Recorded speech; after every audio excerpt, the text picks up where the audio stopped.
misalnya disusun dengan jelas atau dirapikan, orang lain bisa memahami ide kita.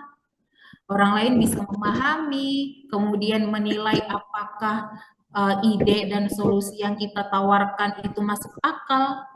Bahkan orang lain bisa mendukung kita, tertarik untuk mendukung kita, misalnya uh, memberikan masukan, kemudian memberikan fasilitas. Nah, itulah pentingnya kita merapikan ide kita. Jadi, kalau kita udah punya ide dari masalah sekitar, kemudian bisnis plan ini adalah langkah berikutnya.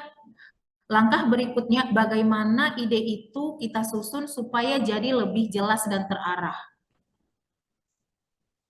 Kita buat contoh. Misalnya tadi, mahasiswa malas keluar untuk ngeprint tugas atau fotokopi.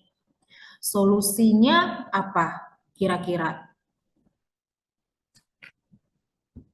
Kalau misalnya ada nih mahasiswa untuk ngeprint sama fotokopi tugas, solusinya apa? Siapa yang bisa ngasih solusi?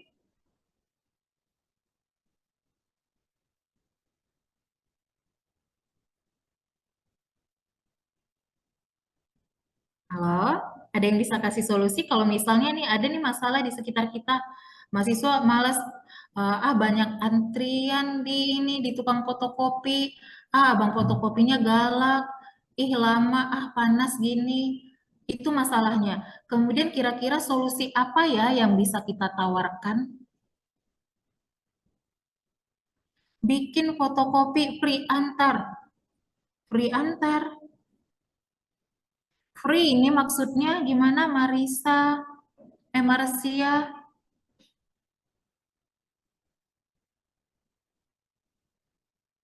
Kira-kira apa ya solusi yang bisa kita tawarkan untuk masalah mahasiswa malas keluar untuk ngeprint atau fotokopi tugas? Kira-kira apa ya solusi yang bisa kita tawarkan?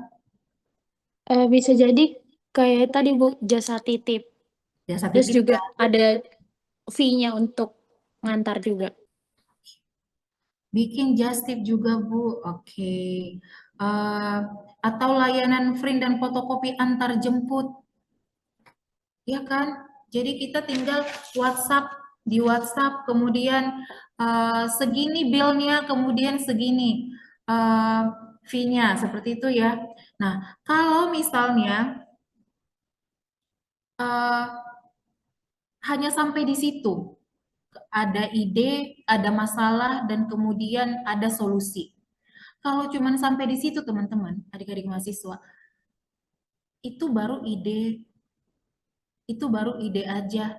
Tapi ketika kita mulai menjelaskan siapa targetnya. Targetnya tadi siapa? Mahasiswa ya?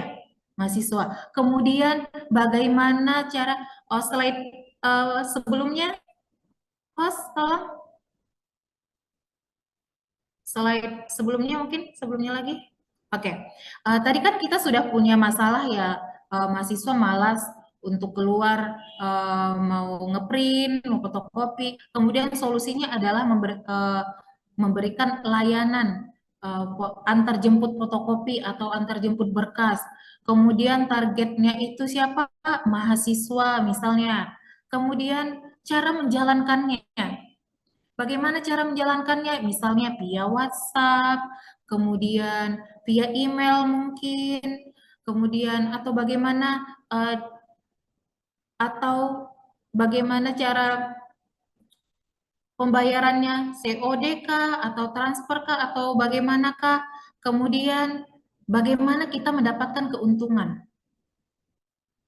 Ya, jadi itu semua sebenarnya sudah menjadi bisnis plan, teman-teman.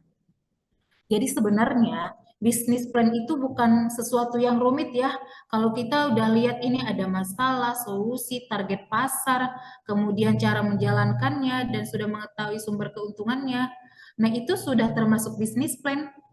Jadi sebenarnya bisnis plan itu bukan sesuatu yang rumit kan, tapi sesuatu yang jelas.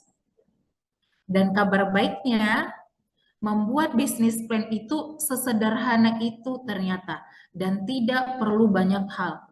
Cukup beberapa poin penting ini saja. Kemudian next slide, slide ke-6.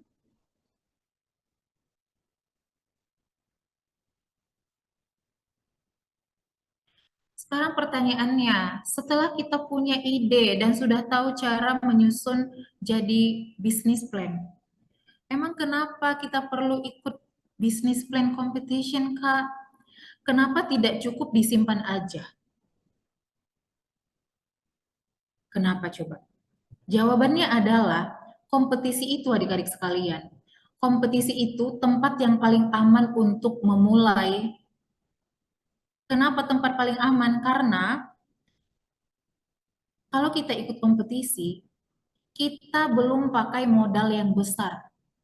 Kita belum pakai modal yang besar, belum ada risiko yang besar, tapi kita udah mulai berpikir seperti pengusaha. Jadi ini tuh seperti simulasi dunia bisnis, teman-teman.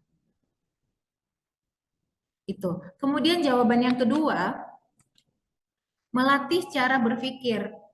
Jadi kompetisi melatih cara kita berpikir, kita dipaksa untuk menyusun ide dengan rapi. Kemudian kita dipaksa untuk berpikir logis, menemukan solusi, dan kita disuruh menjelaskan ke orang lain. Dan penting teman-teman, skill ini sangat dibutuhkan bukan hanya di dunia bisnis, tapi juga di dunia kerja dalam berbagai bidang apapun. Menyusun ide yang rapi, berpikir logis, dan menjelaskan ke orang lain. Presentasi. Ini skill yang perlu. Kemudian jawaban yang ketiga, kenapa perlu? Karena kita mendapatkan feedback. Kadang tuh ya, kita merasa ide kita nih udah bagus, oh udah mantap nih ide, udah paten ini. Tapi ketika dilihat orang lain, terutama juri nih, kita jadi tahu apa yang kurang, kemudian apa yang perlu diperbaiki. Dan ini teman-teman bisa mempercepat proses kita dalam belajar, dalam mempelajari bisnis kita. Kemudian jawaban yang keempat adalah memberi nilai tambah. Teman-teman kalau ikut kompetisi, nilai tambah teman-teman akan bertambah.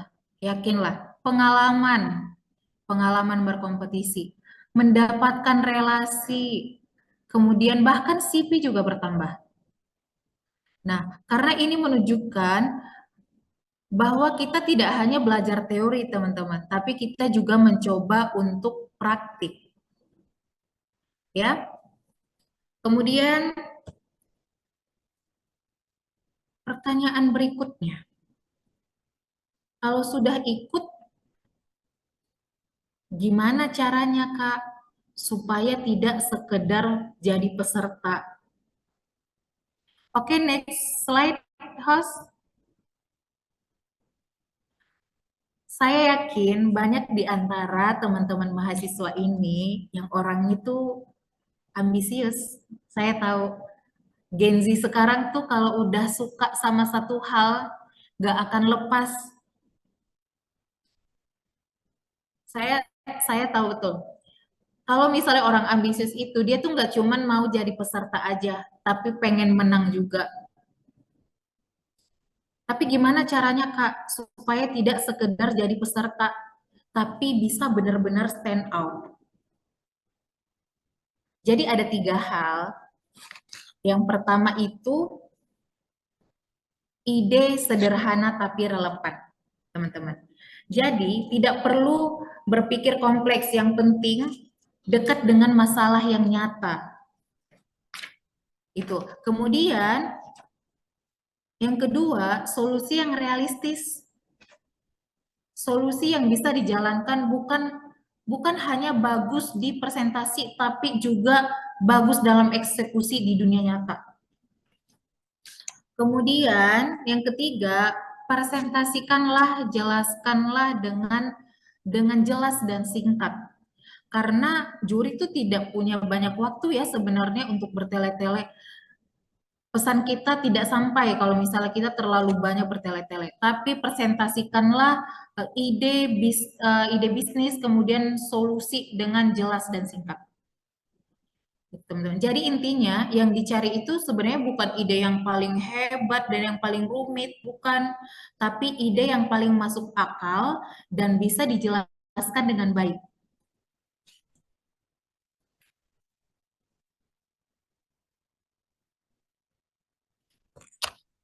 Masuk. Oke, teman-teman, adik-adik mahasiswa, sampai di titik ini, sebenarnya kalian sudah punya semuanya ya. Saya yakin kalian sudah paham, kalian sudah tahu cara menemukan ide dengan melihat masalah yang ada di sekitar kalian. Kemudian kalian sudah tahu cara menyusunnya. Kemudian kalian sudah tahu bagaimana strategi untuk masuk kompetisi. Sekarang pertanyaannya bukan lagi bisa atau tidak, tapi mau atau tidak. Jadi, saya ingin mengajak teman-teman mahasiswa sekalian ya, jangan hanya sampai di webinar ini, kemudian selesai. Jangan ya, tapi ambillah langkah kecil, pilih satu ide, kemudian eksekusi. Kira-kira bisa nggak ya memilih satu ide, kemudian dieksekusi? Bisa ya? Oke, karena saya tadi sudah janji ya, tidak akan membawakan sore hari ini dengan berat.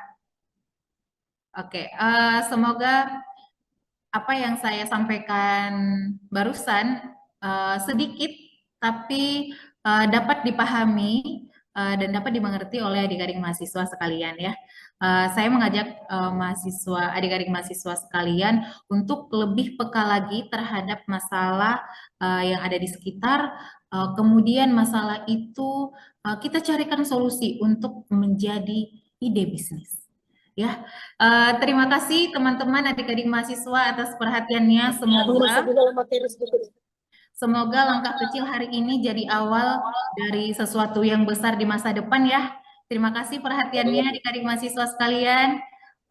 Assalamualaikum warahmatullahi wabarakatuh. Waalaikumsalam. Warahmatullahi wabarakatuh. Wah, luar biasa sekali ya pada hari ini dari pemaparan pemateri pertama. Nah, boleh beri applause dong melalui kolom untuk pemateri pertama teman-teman semuanya.